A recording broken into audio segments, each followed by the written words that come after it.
So,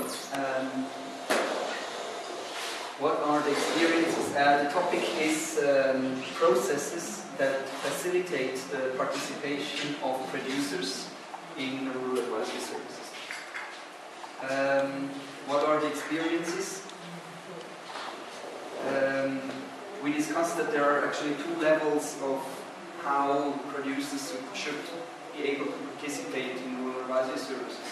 One is directly in service provision or in service delivery, and the other one is more on a strategic and policy level. How can participants, producers, influence strategy and policies for rural advisory services? This is A and B. Direct service delivery. We said there are many methodologies. Most of them are quite well documented. But for B, on how producers participate in strategy development, policy development, particularly at national level, there could be something to be done. How can producers participate in the selection of rural advisory service projects that should be financed? How can they influence decisions? And how can gender indicators be included also in this selection criteria? Then on what are the lessons learned?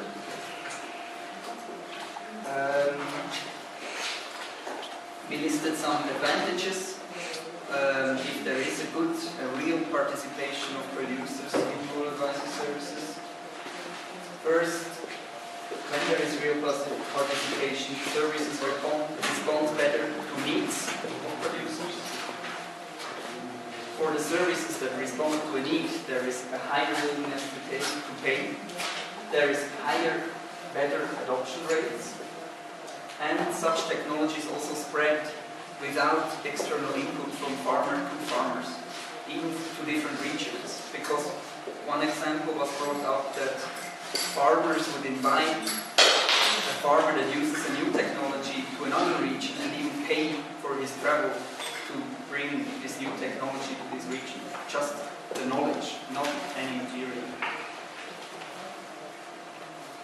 And an advantage of real participation can also be that producers that are passive recipients of technologies or inputs or benefits from different projects can be actually changed into active actors in the system, what seems to be a very important factor.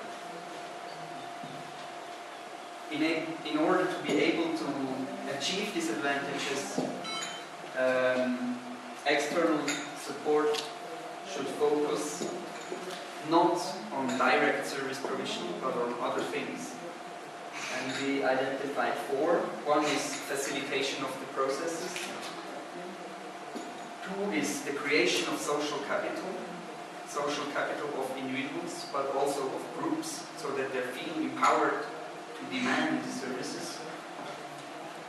Then they should act as catalyzers, like similar to facilitator. And they should assure accompanying the new institutions or coaching of these new institutions that are created. Not just creating them and then hope they survive, but there should be, in the beginning at least, a certain coaching.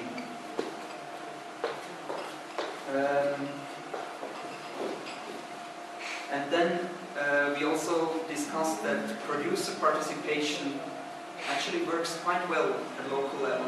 We brought up quite a few good examples. And we felt that at global level there is also a discussion going on that wants to advocate for producer participation. But all the levels in between are missing. Kind of the national level, the regional level. So that there is, the global is kind of acting in a void. It was a sentence that was brought up. So this link is missing. That was one of the lessons. And here we have just some some words that were brought up. Facile manipulator. Ils nous ont participé. And of course there is a trade-off between facilitation and quick results, and also SDC is going more and more into this direction of wanting quick results and giving less emphasis to the development of sustainable institutions. I hope it's not 100% true, but it seems to be a trend. Then for what are issues that could be further explored? We identified 3. It's 5 cards, but it's only 3. First one is how to promote this coaching, facilitation of the donors or projects that was mentioned about. How can we promote this in rural advisory services?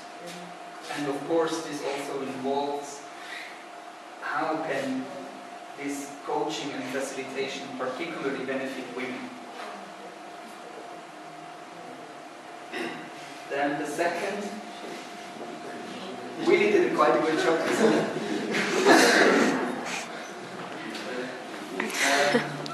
Second one is actually to collect evidence and best practices on producer participation, particularly for the B.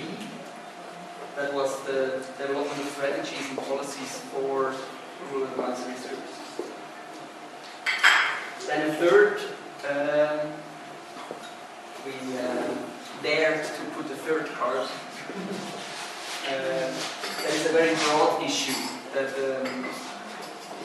is maybe something that cannot be taken up until the end of next year, but should maybe be extended even further, because it's not ever important topic. It's to discuss on how rural development is supported in general.